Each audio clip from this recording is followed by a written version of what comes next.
I love Dan Ige, but we see. Here's the thing: when we start off with that, here comes the bad part. I know. Dan Ige, tough, man, resilient, gritty, all those things. He's just not as technically proficient in the all-around game as the Korean Zombie. Look at Chan Sung Jung is just a dynamite fighter. Wait, that's his name? Yeah. I thought it was always just Zombie. I didn't realize. If you want to be smart, I didn't realize that was his full name. You want to be smart. Zombie is just Zombie. He's just a really good fighter. You can take a look and and yes, he's had a couple of losses recently and stuff, but his loss to Brian Ortega, man, he got hit with some big shots that after a while, he wasn't the same fighter, but he made it through that fight, which I was really impressed with, that he made it through with some of the damage that he took. But you just take a look at, yes, he lost to Yair Rodriguez. He was winning that fight. Oh, he was dominating that fight. That fight was his fight, and he got hit with a reverse elbow or whatever you want to call it, and, ended the fight for him. And, hey, congratulations, Yair, for a fantastic job in finishing a fight in the last seconds of the actual fight. But he was winning that fight. So you take a look at, Frankie Edgar. He just, Frankie still is damn good, and, he lit Frankie up. And I just look at this fight with Dan Ige. Dan Ige, in a lot of ways, is not Frankie Edgar, but similar as far as size, similar as far as some of the things he tries to do.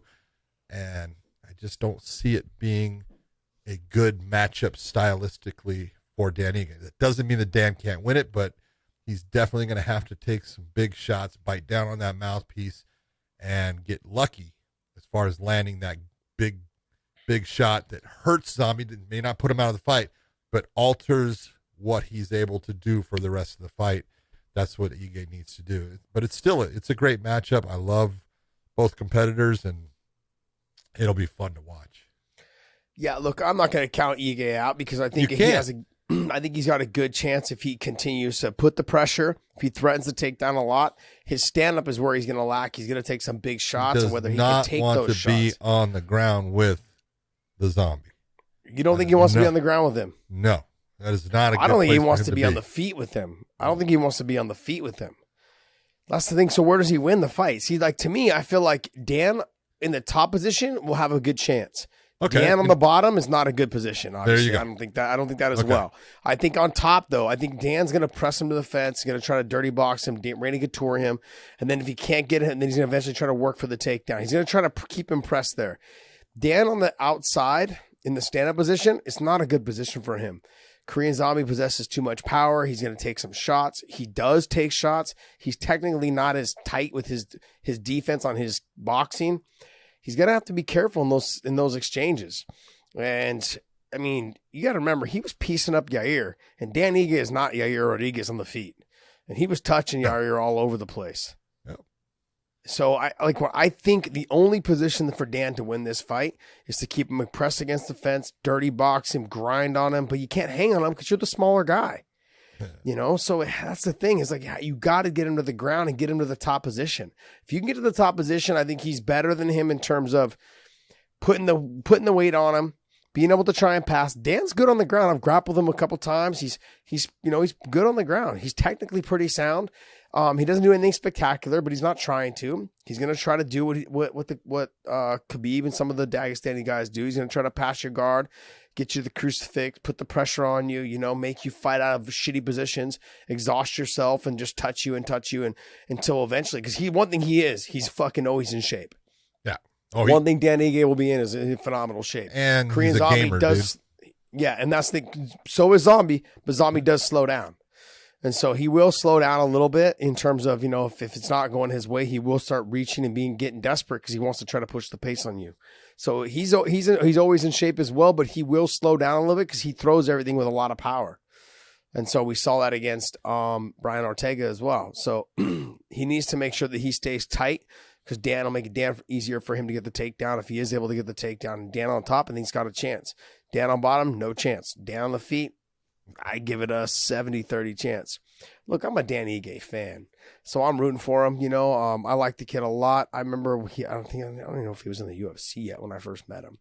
great kid. Worked for Ali as like an assistant, training him full time. Like he's a good kid, really nice kid, man. So I cheer for him, I root for him, and wish him the best, man. Good luck. It's gonna be a tough task, but I think he might have a chance. I say I give it a 60-40, which is better than a 70-30 or an 80-20. See, my math skills are getting better.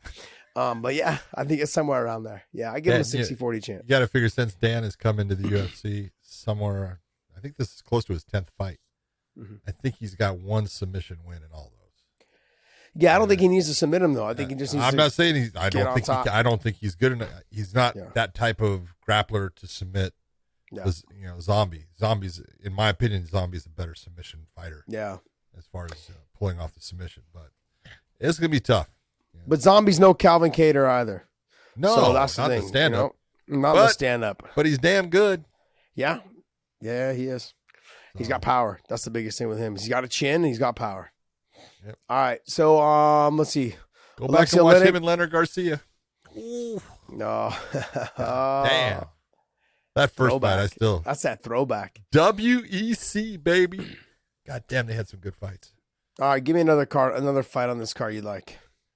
Oh my God, it's a tough one. When you look at it, first off, I really like Danny Roberts and Tim Means both. I think they're both fun to watch. Tim Means is the dirty bird, and he's just a gamer. He's fun to watch and stuff. But if I was gonna look and say, I want to see, I'm gonna go with, I want to see Chito Vera against Davey Grant. Yeah, I was about to say the same thing. Chito Vera against Davey Grant, he's a gamer too. He's tough as nails, and Vera he's sharp in the stand up. He understands how to keep his distance, but Davey Grant's that kind of guy that he'll take one to give one. Sometimes he'll take two to give one. So he's gonna push. He's gonna be right in the middle of Chito. So it'll be fun to watch. I think that's gonna be just a good fight. Yeah, I think it's going to be fireworks, but I'm going to give it to Chito. I'm a Chito fan. That's why. You're a homer. Chito, yeah, I am a little bit of a Chito fan. Chito trains at Ruka, and I know a lot of guys out of that Ruka gym, and so Rockhold's there right now. Bisbing's out of there, and some of the other guys that I know that are out of there. So, but that whole crew that trains there, I think, and Mackenzie Dern, she's out of there as well. But they're very focused on what they're doing at the gym. They great personalities, great atmosphere, great people to be around. He's very lighthearted. You see a lot of the videos that he does with Rockhold, and they're fucking hilarious. The two of them, it's like big brother, little brother, but Chito's like the more mature one. So it's just fun. It's just fun. But I think, look, Chito just needs to keep his defense tight, use his hands, use his kickboxing and stuff takedowns, and make sure he makes it a full round MMA fight. And I think he's got a great chance of getting the win. It's gonna be a scrap, but that to me, like I was saying, I think it's gonna be probably has a potential to be fight of the night. I'll tell you, there's another one that's on the prelims, and most people won't pick it out. But there's a guy named Matt Semmelsberger against Chaos Williams. That should be a fun fight. Semmelsberger, I forgot about Chaos. He's tough, and Chaos has got power. So that one it's sitting there, in the prelims and stuff. I think it's gonna be fun. I think it's a good matchup. I like what they were thinking when they put that one together. I forgot about Chaos Williams. Yeah. Dave, can you click on Chaos for us? He lost his last fight, after having the big knockout win. Yeah, but scroll down. He's tough. See his record. It's fun. Trying to think. Oh, Pahea. He lost to Pahea. But he knocked out Al Hassan, so he I don't know. He knocked out Morano too, Alex Morano as well. Yeah, take a look at the times on those. Yeah. Absolutely fucking amazing. I love that. I wish I could have done that at some time in my career. Oh, the one thing it does tell you is he's got power. There's some snap there. There's no doubt about it. You can't sit there and go, because if you're looking at Alex, that's the guy that Cowboy fought in his last fight. Yeah, that beat Cowboy. So Cowboys put out a couple people, couldn't put out Alex out. So obviously, Chaos Williams has some power in his shot and stuff. And obviously anyone can get hit in the right spot and go out, but not Cowboy Cerrone. Doing it twice in a row tells you he's got power. Not Cowboy Cerrone, though. What do you mean? You were saying Cowboy. Were you talking about Cowboy? Fought Alex, he couldn't put Alex out. He lost to Alex, where Chaos Williams knocked Alex out fast and then knocked out Al Hassan. When you do it twice in a row, it's telling you he's got power. 100% agree.